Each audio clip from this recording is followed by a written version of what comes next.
Podcast do Transporte. Estes são os destaques deste podcast do Transporte.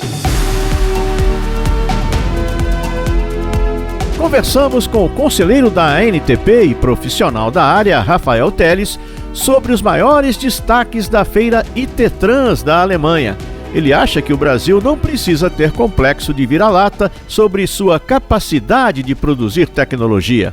Teles diz que o buraco é mais embaixo. O que a gente acaba encontrando é que o maior limitador do avanço tecnológico no Brasil, em geral, ou são as condições financeiras, porque não há recurso para investir em tecnologia, ou você esbarra em alguma outra questão que é de regulamentação ou de cultura.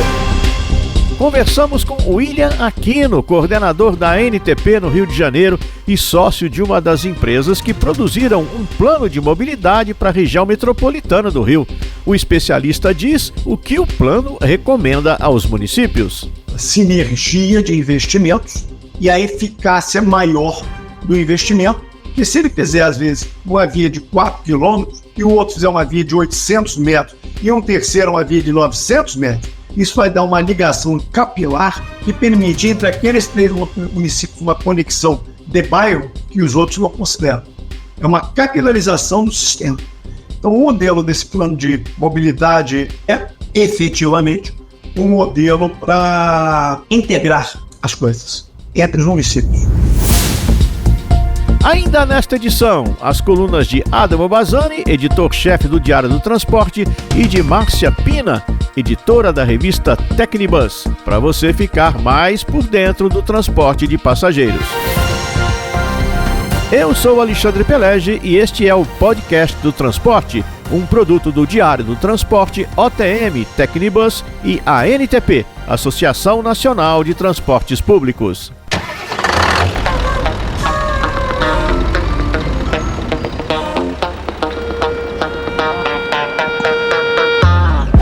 Podcast do Transporte. Com a Abrat, a Associação das Melhores Empresas de Ônibus do Brasil. Aqui o país viaja seguro. E Latibus Transpúblico 2024, de 6 a 8 de agosto. Inscreva-se já, latibus2024.com.br. Rafael Teles é conselheiro da ANTP e tem larga experiência no setor de transporte de passageiros. Ele já foi diretor executivo de uma operadora de ônibus e hoje está do outro lado do balcão como fornecedor de tecnologia embarcada para as empresas.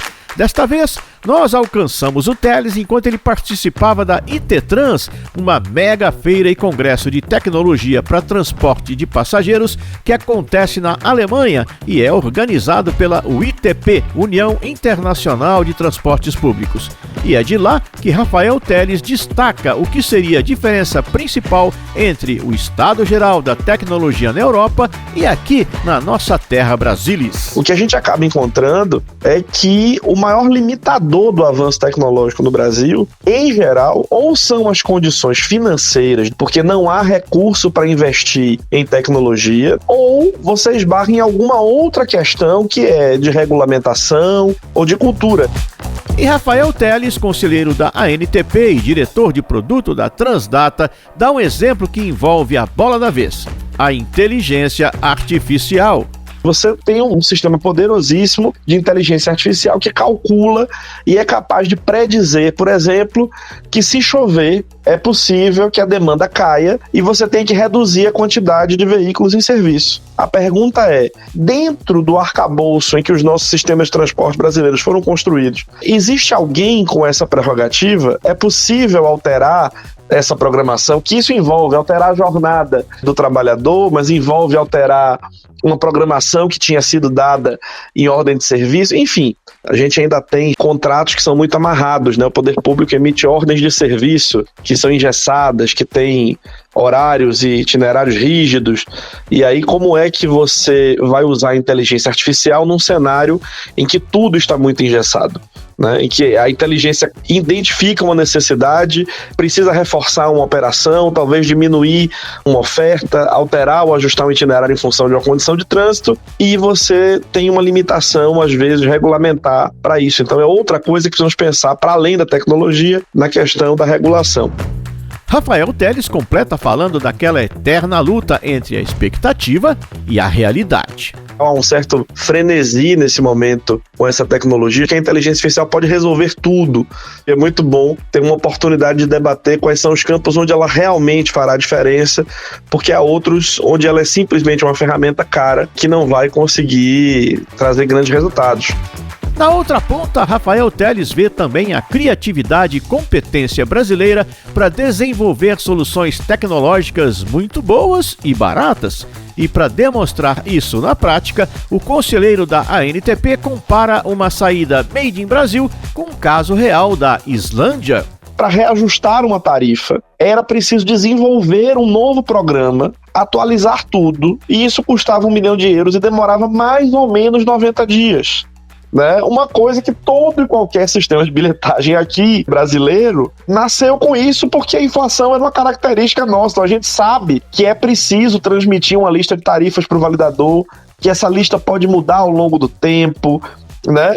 A gente acabou desenvolvendo soluções tecnológicas que são muito complexas e, ao mesmo tempo, muito baratas, de custo de propriedade muito baixo, porque se elas fossem caras, elas não seriam viáveis. É a nossa realidade. Em muitas coisas, o Brasil está bastante avançado e já pode até abandonar o nosso velho complexo de vira-lata, como já dizia Nelson Rodrigues. Mas há outros momentos em que precisamos assumir que estamos defasados.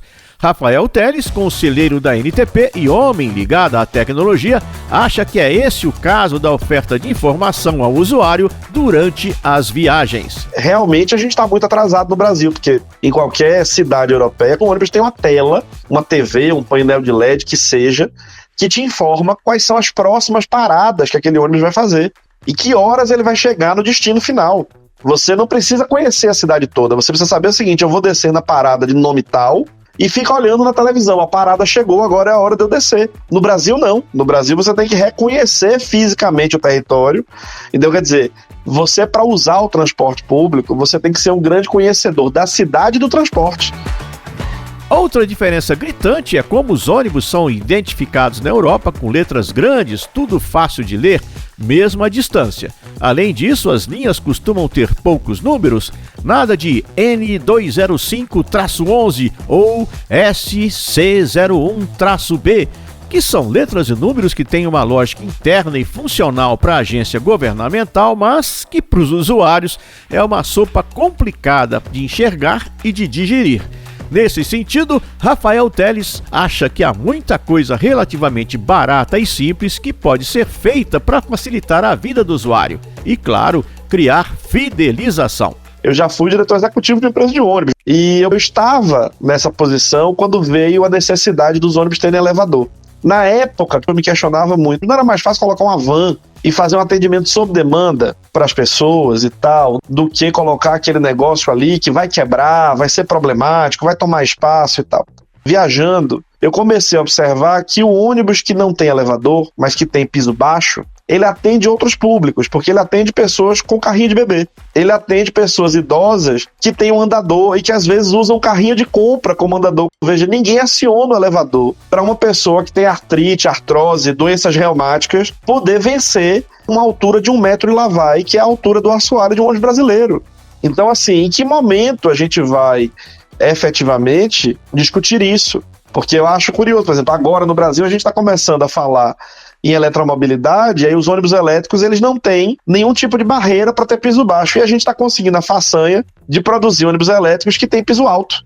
Quer dizer, é fenomenal que mesmo quando você adota uma tecnologia que por si é mais cara, mas que traz consigo uma possibilidade de melhorar acesso, você ignora essa possibilidade. Então, assim, há que se pensar. Há outras alternativas, que alternativas seriam? O Rafael Teles sabe, e a gente também, que o problema do ônibus alto passa em certa medida pela má qualidade das vias públicas. Mesmo assim, a provocação é importante porque o ônibus baixo facilita, universaliza e agiliza o embarque e o desembarque.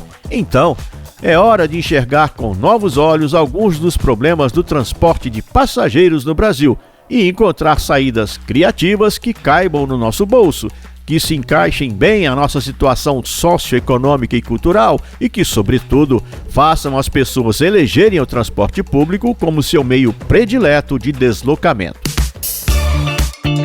Podcast do Transporte. Um consórcio composto pelas empresas Logit, Oficina e Sinergia entregou recentemente um plano de mobilidade para a região metropolitana do Rio de Janeiro. Quem encomendou foi o Instituto Rio Metrópole, órgão estadual responsável por colocar em prática as políticas públicas desta importante região do país. William Aquino, coordenador regional da ANTP no Rio de Janeiro e sócio da Sinergia, traz para a gente um pouco da essência desse Plan Mob. Ele não é um plano de mobilidade para cada município. Ele, na verdade, são diretrizes e recomendações que os municípios que ainda não têm, considerem, e os municípios que já têm, façam uma revisão, também considerando a sinergia de investimentos e a eficácia maior do investimento, que se ele fizer, às vezes, uma via de 4 quilômetros e o outro fizer uma via de 800 metros e um terceiro uma via de 900 metros, isso vai dar uma ligação capilar que permite, entre aqueles 3 municípios, uma conexão de bairro que os outros não consideram. É uma capilarização do sistema. Então, o modelo desse plano de mobilidade é, efetivamente, um modelo para integrar as coisas entre os municípios. O Plan Mob já foi apresentado e passará por ajustes finais depois de audiências públicas. Aí, a bola passa para o Instituto Rio Metrópole e para os municípios. O plano estará pronto. É arregaçar as mangas e trabalhar. E a gente aqui do Podcast do Transporte estará sempre com o olho no Rio de Janeiro para ver como as coisas rodam por lá. Mas vamos fazer uma baldeação e embarcar nos trens suburbanos da Grande Rio. Nesse sistema, a coisa anda em ritmo de crise brava, como detalha o representante da ANTP em terras fluminenses. Eu transportava uma de 750 mil passageiros dia, hoje transporta 300 mil, está numa crise muito grande, os operadores querem devolver, o Estado está colocando condições para devolver, porque é um contrato e tal. É uma pena, uma rede de 300 quilômetros, então o sistema de trem deverá, nos próximos meses, ter uma solução. A empresa Gumi anunciou em maio de 2023 que, por conta da pandemia, queria devolver a concessão da Supervia, ou seja, do sistema da região metropolitana do Rio de Janeiro. E agora a confusão impera. Vamos ver como esse nó vai ser desatado. O Podcast do Transporte conversou também com o consultor William Aquino sobre o outro grande case do Rio, o BRT, que tem uma história que começa lá nos idos de 2012, quando Eduardo Paes era prefeito. Tem também uma trajetória cheia de idas e vindas. O BRT estava funcionando bem, ele tinha os ônibus azuis, BRT articulado, funcionava bem, com venda externa, com estações em vidro, interação de velocidade alta. Foi um sucesso na Olimpíada, foi um sucesso na época da Copa, na Jornada Mundial da Juventude, nos Jogos Olímpicos Militares, esses grandes eventos. Só que questões políticas, lamentavelmente, o novo prefeito de então, alegando que não achava adequado uma série de coisas, não deu continuidade às obras em andamento, nós paradas muito tempo. Os ônibus que tinham parte da operação eram as empresas privadas, deixaram de receber a contraprestação deles na operação dos BRTs. A demanda foi caindo, os ônibus envelhecendo, a receita caindo, os ônibus envelhecendo, e esse ciclo vicioso só foi aumentando, e eles começaram a quebrar, os ônibus ficaram em péssimas condições. Junto com isso veio a demanda muito baixa da pandemia. Houve uma intervenção no final do governo anterior, e no final das contas devolveu para as empresas em condições iguais a que ela tinha recebido. Tinha que licitar ou dar uma outra solução ao BRT, que no modelo que estava misturado com as linhas convencionais não dava. Vem então a mudança de governo, com o retorno de Eduardo Paes à Prefeitura Carioca, e a administração voltou a dar atenção ao sistema de BRT da cidade, como nos conta o William Aquino. Ele então faz uma reforma grande, acaba criando uma empresa pública municipal que é dona dos ônibus. No final das contas, eles compram os ônibus e colocam para ser operado por prestação de serviço, pagamento por quilômetro às empresas privadas. Essas empresas estão, de alguma maneira, fazer a operação e a manutenção. e a empresa pública, na verdade, é proprietária da frota e controla a operação. O cuidado gerou resultados, porque é como a gente sempre fala aqui, não basta criar, comprar equipamento, é preciso operar, cuidar da operação no dia a dia. O representante da ANTP no Rio de Janeiro, William Aquino, detalha. A demanda voltou a crescer muito, tem muito ônibus agora e realmente melhorou muito.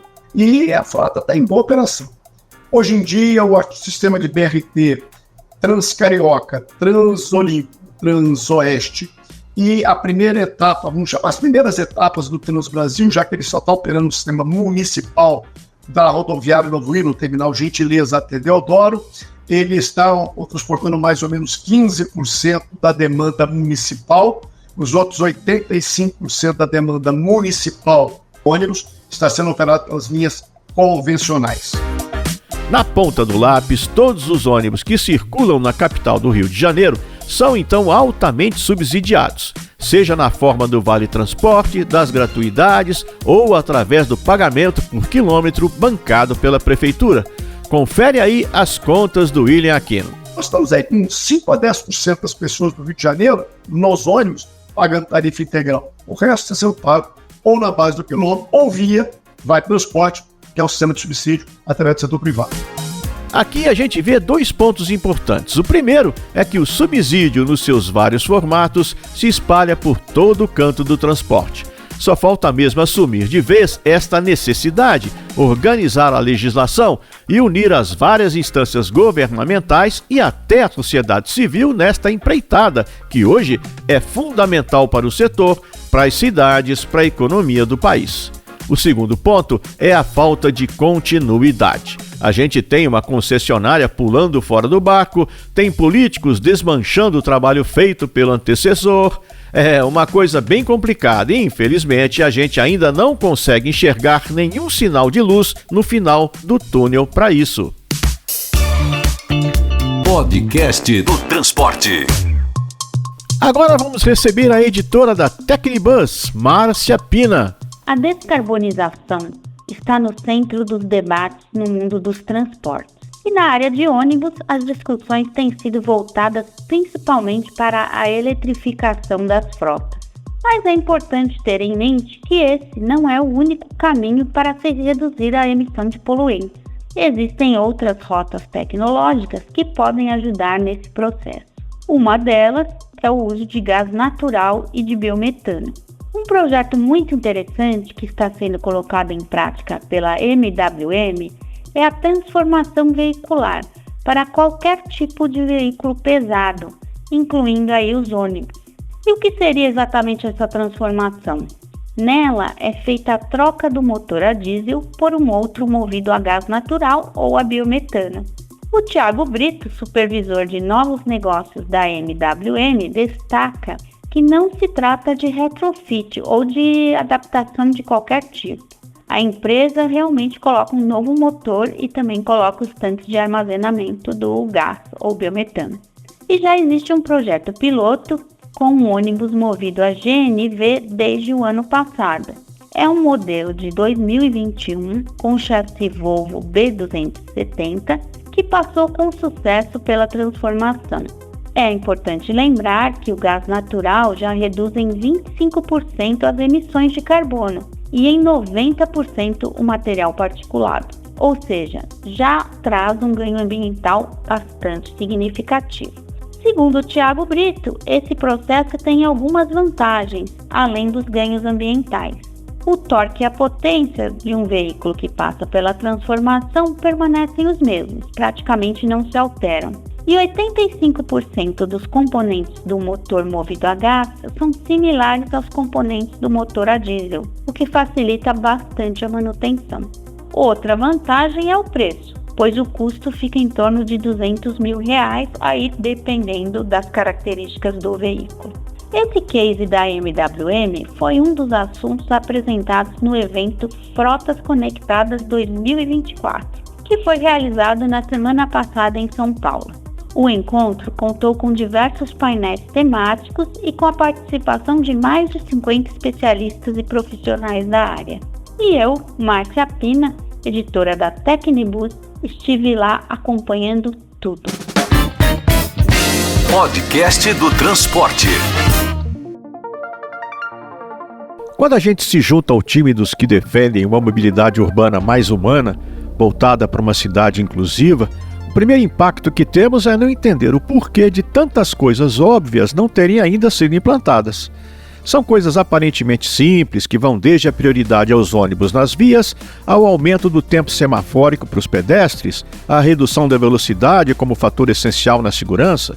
Ao tentar entender o motivo do porquê disso, ouvimos a máxima de que falta às autoridades a tal da vontade política. Mas como consegui-la? O que se precisa fazer? É comum consultores de mobilidade urbana trazerem na ponta da língua a solução para os principais problemas. Mas peraí, isso já não era conhecido? Basta uma pesquisa no site da ANTP, em particular nos temas dos vários congressos e nas edições da Revista dos Transportes Públicos, para ver que as principais respostas para nossos grandes problemas estão prontas há décadas. O que se vê hoje são as mesmas ideias desfilando com roupa novinha em fóruns e lives. Para muitos são ideias inovadoras e até mesmo revolucionárias. Muitos consultores de hoje já estiveram do lado do setor público, ocupando cargos importantes na área. O que vimos é que a maioria, mesmo com toda a vontade do mundo, não conseguiu implantar suas ideias. Na verdade, aquilo que chamamos de vontade política poderia ser entendido como a vontade dos políticos. A sociedade é diversa, cheia de interesses e vontades conflitantes. Para cada proposta de redução da velocidade nas ruas, por exemplo, já não vimos muitos defenderem o oposto? Aí a gente descobre que não basta ter bons propósitos e ideias avançadas, pois o que queremos nem sempre é o que a sociedade deseja. Maioria numérica não representa a maioria política. Fosse assim, e não teríamos milhões de pessoas no transporte coletivo se rendendo ao domínio das ruas pelo automóvel, se rendendo pelo silêncio. Apesar de transportar a minoria, o carro pesa muito mais nas decisões sobre a mobilidade na cidade. É para atendê-lo que as ruas são alargadas, os semáforos demoram para abrir para os pedestres. Isso é a vontade dos políticos, que representam quem de fato tem poder nas cidades, ou podemos chamar de a força dos interesses políticos. Cabe à turma da mobilidade vender melhor seu peixe, furar a bolha onde está presa, dar voz a quem realmente precisa de ônibus e trens mais rápidos e confortáveis. Cidades menos poluídas, calçadas mais largas, semáforos amigáveis, tudo faz parte do mesmo pacote. Podcast do Transporte. Com a Abrat, a Associação das Melhores Empresas de Ônibus do Brasil. Aqui o país viaja seguro. E Latibus Transpúblico 2024, de 6 a 8 de agosto. Inscreva-se já, latibus2024.com.br. Em agosto será realizado o maior evento voltado para transporte coletivo e mobilidade da América Latina, a Latibus Transpúblico 2024. Além da feira que apresenta os principais produtos, serviços e lançamentos da indústria de ônibus, autopeças, acessórios e dos provedores de tecnologia, o seminário NTU irá discutir os temas mais relevantes do setor, com a presença de autoridades, especialistas e profissionais do mais alto nível. O evento é uma realização da OTM Editora e tem o apoio do Podcast do Transporte. Latibus Transpúblico, Seminário NTU 2024, de 6 a 8 de agosto no Expo São Paulo. Não perca, faça já a sua inscrição. Podcast do Transporte. A Abrat, Associação Brasileira das Empresas de Transporte Terrestre de Passageiros, tem transformado o setor há quase 3 décadas. Suas associadas oferecem um dos melhores e mais bem avaliados serviços públicos no Brasil e vão além, apostando em tecnologia e boas práticas, virando referência mundial. Abrat, a Associação das Melhores Empresas de Ônibus do Brasil. Aqui o país viaja seguro. Podcast do Transporte. Apoio Transdata. Conectar caminhos é o nosso propósito. Criar tecnologias a nossa especialidade. Prodata Mobility Brasil. Mais de 30 anos de experiência trazendo soluções inteligentes de tecnologia da bilhetagem. BRT Sorocaba, uma conquista de todos. Podcast do Transporte. Podcast do Transporte com o Fernando Cota, que é coordenador de soluções da empresa ON. Fernando, a gente tem um desafio pela frente, que é a queda da demanda dos passageiros de transporte público, né? O que a empresa 1 está oferecendo para melhorar a performance de empresas de ônibus e órgãos públicos a esse respeito?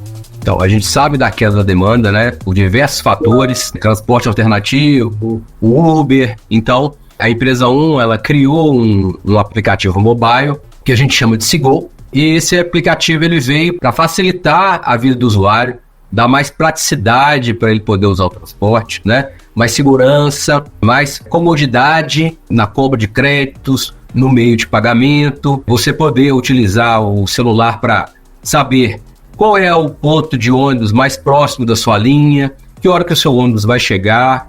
Isso tudo facilita a vida do usuário e a gente faz com que ele use mais o transporte público. Através de soluções tecnológicas que nós disponibilizamos para o passageiro para qualquer meio de transporte, qualquer modal, né? Então, é um aplicativo que pode ser usado em qualquer segmento de transporte. Para as empresas, que tipo de vantagem o Seago oferece? Para as empresas, a gente diminui o custo com a sua operação. A empresa não precisa de ter um posto de venda, o próprio usuário, que hoje já está acostumado a usar o celular para o entretenimento, para rede social, para jogos, assistir séries. Então ele usa o celular como mais uma ferramenta e meio de pagamento do transporte.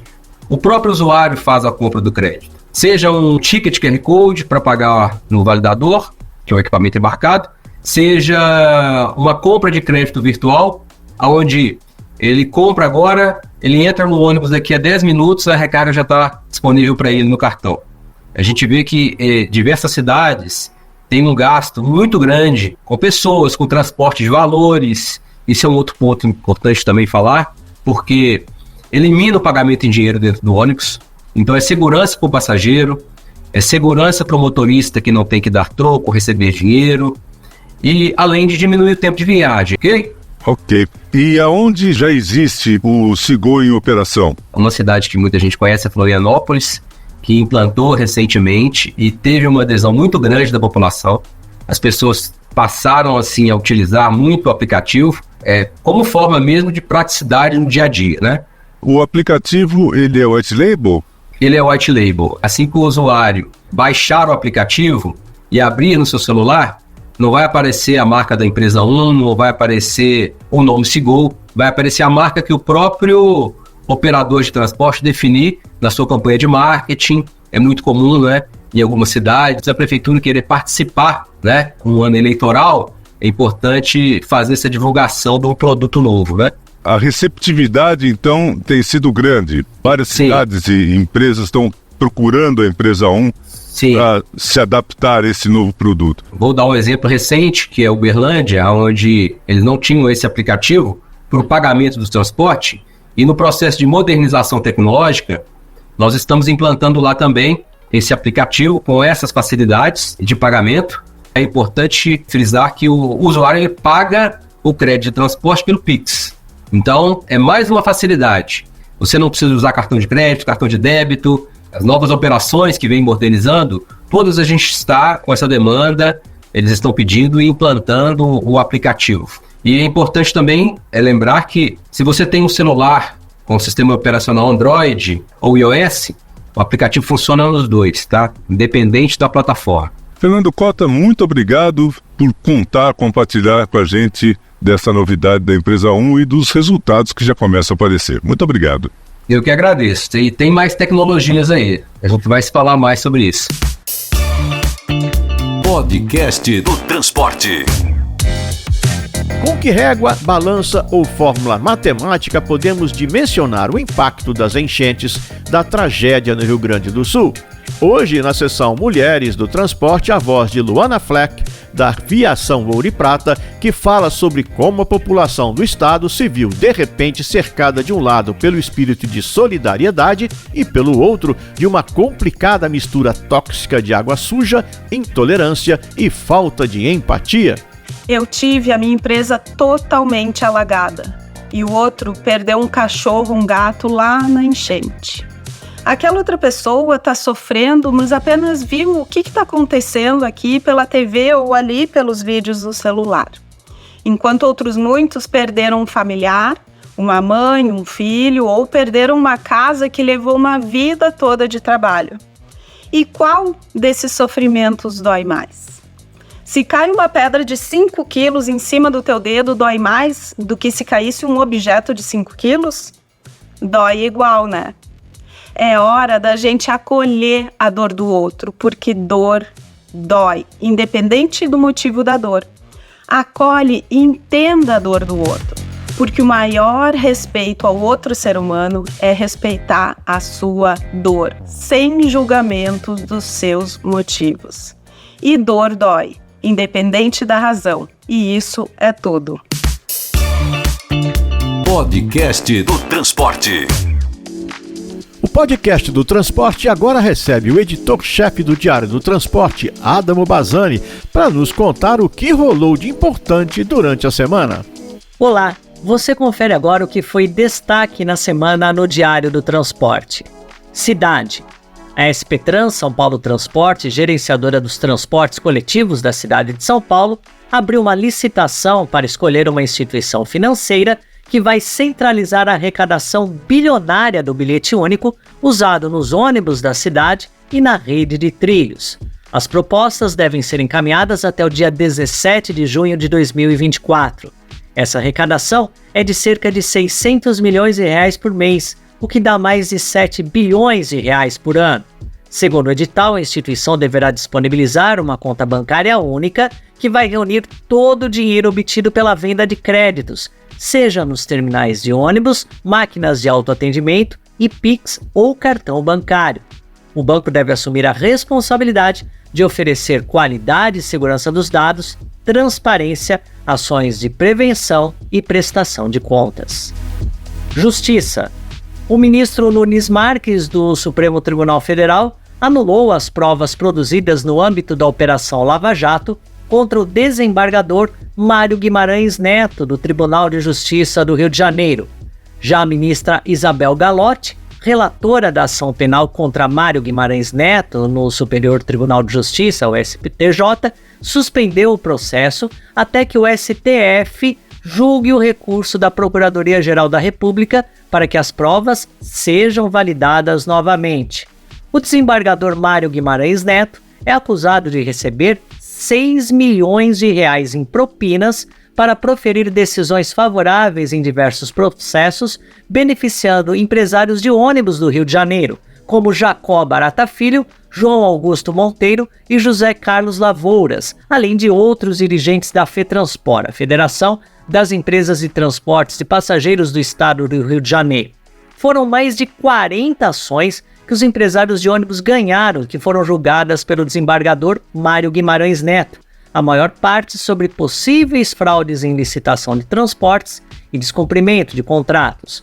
Nunes Marques, na decisão que beneficiou o desembargador acusado de enriquecer recebendo dinheiro ilícito de empresários de ônibus, entendeu que as provas indicam o suposto esquema de propina, mas foram produzidas a partir de decisões da 7ª Vara Federal Criminal do Rio de Janeiro, responsável pelos processos da Lava Jato.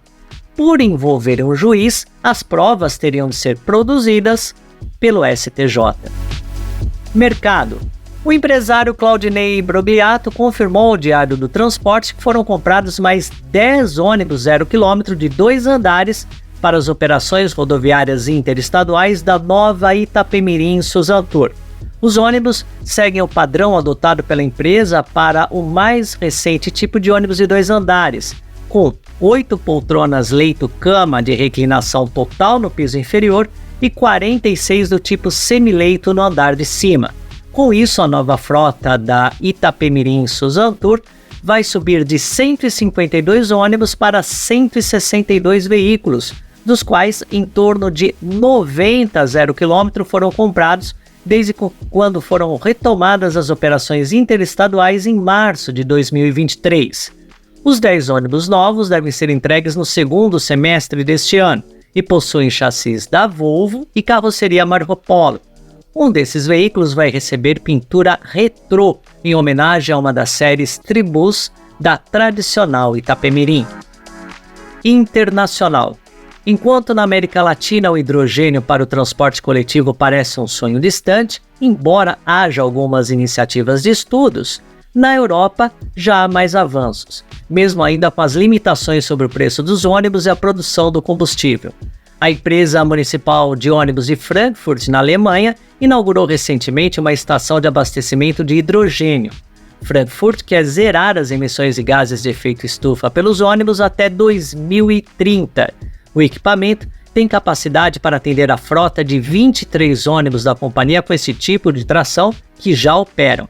A empresa de transportes planeja comprar mais 10 ônibus a hidrogênio da marca Solaris. A instalação da estrutura recebeu financiamento de 1.700.000 euros do governo alemão. Esses foram alguns dos destaques do Diário do Transporte. Notícias em tempo real você confere em www.diariodotransporte.com.br. Podcast do Transporte.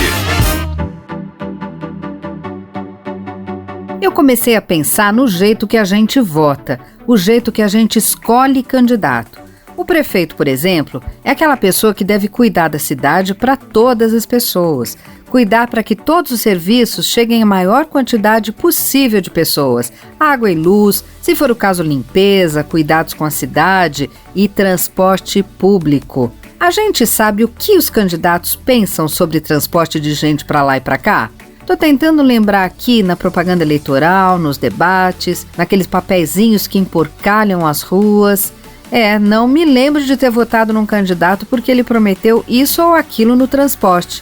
Acho que nós, eleitores, deveríamos prestar atenção e simplesmente não votar em quem não tem preocupação com o transporte público, ou que para a obra necessária, no meio. Corredor, BRT. Acho que quando chegar a hora, eles vão precisar vir aqui no podcast do transporte para me explicar direitinho o que querem com a minha cidade. Eu quero assistir na primeira fileira. E fiquei filosofando, quase perco meu ponto. Este é o Podcast do Transporte, um produto do Diário do Transporte, da OTM Tecnibus e da ANTP, Associação Nacional de Transportes Públicos. Eu sou Alexandre Pelegi e agradeço sua atenção e sua audição em meu nome, no de Adamo Bazani, do Diário do Transporte, e também de Marcelo Fontana, da OTM Editora, e dos colegas da ANTP. Produção, Toda Onda, com Fátima Mesquita no texto, Lala Moreira na edição, Letícia Patu, Mari Camargo e Marcela Senise na produção. Locuções de Meg Vicente, a direção é do Luiz Henrique Romagnoli. Gostou do podcast do transporte? Então distribua na sua empresa, nos seus grupos, para os seus amigos, compartilhe o nosso link. Outras ações são bem-vindas. Comente, curte, clica no sininho, dê joinha, enfim, ponha nosso podcast na estrada. Assim, todas as sextas, nosso canal no YouTube tem cortes especiais com as matérias e nossas mídias sociais. Agradecemos sua participação. Até o próximo episódio.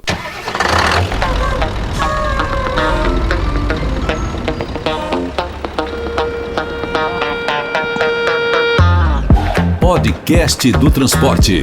Com a Abrat, a Associação das Melhores Empresas de Ônibus do Brasil. Aqui o país viaja seguro. E Latibus Transpúblico 2024, de 6 a 8 de agosto. Inscreva-se já, latibus2024.com.br. A Abrat, Associação Brasileira das Empresas de Transporte Terrestre de Passageiros, tem transformado o setor há quase 3 décadas. Suas associadas oferecem um dos melhores e mais bem avaliados serviços públicos no Brasil e vão além, apostando em tecnologia e boas práticas, virando referência mundial. Abrat, a Associação das Melhores Empresas de Ônibus do Brasil. Aqui o país viaja seguro. Podcast do Transporte. Em agosto será realizado o maior evento voltado para transporte coletivo e mobilidade da América Latina, a Latibus Transpúblico 2024. Além da feira que apresenta os principais produtos, serviços e lançamentos da indústria de ônibus, autopeças, acessórios e dos provedores de tecnologia, o seminário NTU irá discutir os temas mais relevantes do setor, com a presença de autoridades, especialistas e profissionais do mais alto nível. O evento é uma realização da OTM Editora e tem o apoio do podcast do transporte. Latibus Transpúblico, Seminário NTU 2024, de 6 a 8 de agosto no Expo São Paulo. Não perca, faça já a sua inscrição. Podcast do Transporte. Apoio BRT Sorocaba, uma conquista de todos. Prodata Mobility Brasil.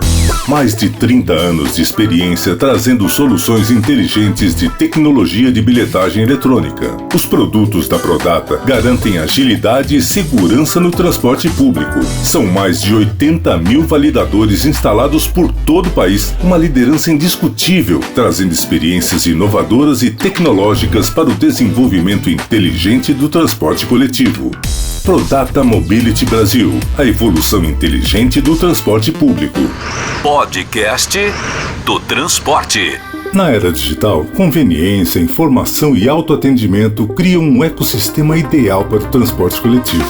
Conectar caminhos é o nosso propósito. Criar tecnologias, a nossa especialidade. Somos a Transdata. Vamos juntos? itstransdata.com. Podcast do Transporte.